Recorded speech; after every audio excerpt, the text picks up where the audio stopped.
ప్రభుత్వంలో భాగస్వామిగా ఉంటూ భవిష్యత్తులో కూటమి ప్రభుత్వంతో ముందుకు తీసుకువెళ్లేలా జనసేన పార్టీ ఆవిర్భావ సభలో పార్టీ అధ్యక్షుడు పవన్ కళ్యాణ్ దిశానిర్దేశం చేస్తారని రాష్ట్ర పౌర సరఫరాల శాఖ మంత్రి, జనసేన పార్టీ రాజకీయ వ్యవహారాల కమిటీ చైర్మన్ నాదెండ్ల మనోహర్ తెలిపారు. కాకినాడ మెయిన్ రోడ్ టౌన్ హాల్లో జనసేన పార్టీ ఆధ్వర్యంలో మీడియా సమావేశం నిర్వహించారు. ఈ సందర్భంగా మంత్రి మాట్లాడుతూ పవన్ కళ్యాణ్ బాధ్యతాయుతమైన పాత్ర పోషిస్తూ ప్రజలకిచ్చిన మాట ప్రకారం రాష్ట్రాన్ని ప్రగతి పదంలో ముందుకు తీసుకువెళ్తున్నారని అన్నారు.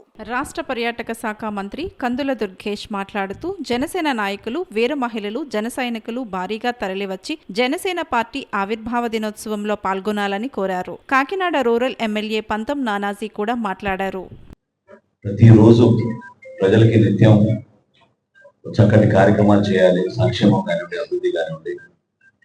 ఈ కార్యక్రమాలతో పాటు రాబోయే రోజుల్లో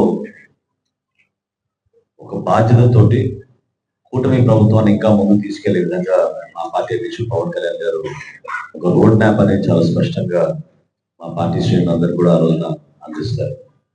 ఇప్పుడే మీకు నానాజీ గారు చెప్పినట్టు రేపటి రోజు కూడా ఒక చక్కటి కార్యక్రమం గ్రామంలో ఏర్పాటు చేసుకుని ఒక రచ్చబండ కార్యక్రమం. ప్రజలు ఏం ఎక్స్పెక్ట్ చేస్తున్నారు, ఎటువంటి సమస్యలపైన మేము పోరాటం చేయాలి, ఏ విధంగా వాళ్ళకి క్షేత్రస్థాయిలో అభివృద్ధి కానివ్వండి, సంక్షేమం కానివ్వండి, మేము అందిస్తున్న కార్యక్రమాల ద్వారా మరింత మెరుగైన సేవలు అందించడానికి మేము చేయాల్సిన కార్యక్రమాల గురించి కొంచెం లోతుగా అవగాహన తెచ్చుకోవడానికి కోసం రేపు కూడా అవసరం ఏర్పాటు చేసుకున్నాం. ఏర్పాట్ల విషయంలో ఇప్పుడే మంత్రి గారు చెప్పారు. ఈ రోజు లాజిస్టిక్స్ కమిటీ ప్రత్యేకంగా పార్కింగ్ సౌకర్యాల గురించి వివిధ మార్గాల నుంచి వస్తున్న మా నాయకులు, కార్యకర్తలకు అందరికీ కూడా ఆ ప్రాంతాల్లో ఎక్కడ కూడా ఇబ్బంది కలగకుండా ఉండడం కోసం వాళ్ళకి అక్కడ ప్రత్యేకంగా ఫుడ్ స్టాల్స్ కానివ్వండి, డ్రింకింగ్ వాటర్ కానివ్వండి, బటర్ మిల్క్ కానివ్వండి, మా పార్టీ అధ్యక్షుడు పవన్ కళ్యాణ్ గారు కోరిన విధంగా వాళ్ళందరికీ కూడా ఫ్రూట్స్ కూడా ఏర్పాటు చేయమన్నారు. సో ఇవన్నీ ఒక కొత్త ఆలోచనతో చేసుకుంటూ వస్తున్నాం.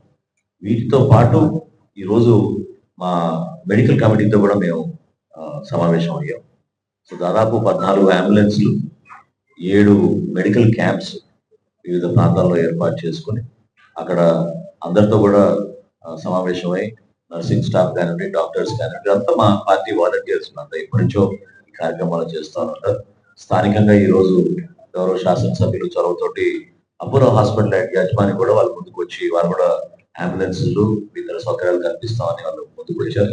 వాళ్ళు కూడా ప్రత్యేకంగా మేము ధన్యవాదాలు చెప్తున్నాం. ఈ అడ్వాన్స్డ్ మెడికల్ కేర్ ఎవరికైనా అవసరం ఉంటే ఆ విధంగా కూడా సిద్ధమయ్యేటట్టు అపోలో హాస్పిటల్స్ వాళ్ళు ముందుకు వచ్చారు. సో తప్పకుండా ఇది ఒక ఫస్ట్ యాక్చువల్గా. సో ఈ సౌకర్యాలతో పాటు మేము ప్రతిరోజు కూడా మేము సమీక్షించుకునేది అధికార యంత్రాంగంతో, ప్రత్యేకంగా పోలీస్ బలగాలతో, ఎస్పీ గారి నాయకత్వంలో ఎక్కడ కూడా సెక్యూరిటీ విషయంలో కాంప్రమైజ్ కాకుండా మా పార్టీ అధ్యక్షుడు పవన్ కళ్యాణ్ గారి భద్రత విషయంలో కానివ్వండి, లేకపోతే ఈ రాష్ట్రంలో పేదవాడికి నెరవేరాలనే ఆలోచనతోటి రాజకీయాలంటే ఆ అధికారం అంటే అది కేవలం కొంతమంది నాయకులకు మాత్రమే లభించేది కాదు, సామాన్యుల అధికారాన్ని అనుభవించాలనేటువంటి ఆలోచనతో జనసేన పార్టీని పెట్టి ఆ కళల్ని సాకారం చేసుకునే దిశగా ప్రయత్నం చేసి ఇవాళ అధికారంలో భాగస్వామిగా ఉంటూ పేద ప్రజల కోసం నిరంతరం నిర్విరామ కృషి చేస్తున్నటువంటి పెద్దలు పవన్ కళ్యాణ్ గారి నేతృత్వంలో 12వ ఆవిర్భావ దినోత్సవాన్ని చరిత్రాత్మకమైనటువంటి కాకినాడ పరిసర ప్రాంతాల్లో చిత్రాల గ్రామంలో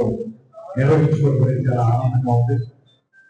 శ్రీ నాదెండ్ల మనోహర్ గారి గురి నుంచి కూడా ఏదైతే ఈ పార్టీలో ఉద్దేశపూర్వకమైనటువంటి నాయకత్వాన్ని అందించారో వారి నేతృత్వంలో ఇవాళ ఈ ఆవిర్భావ దినోత్సవ వేడుకల్ని అంగరంగ వైభవంగా నిర్వహించుకోబోతున్నారు.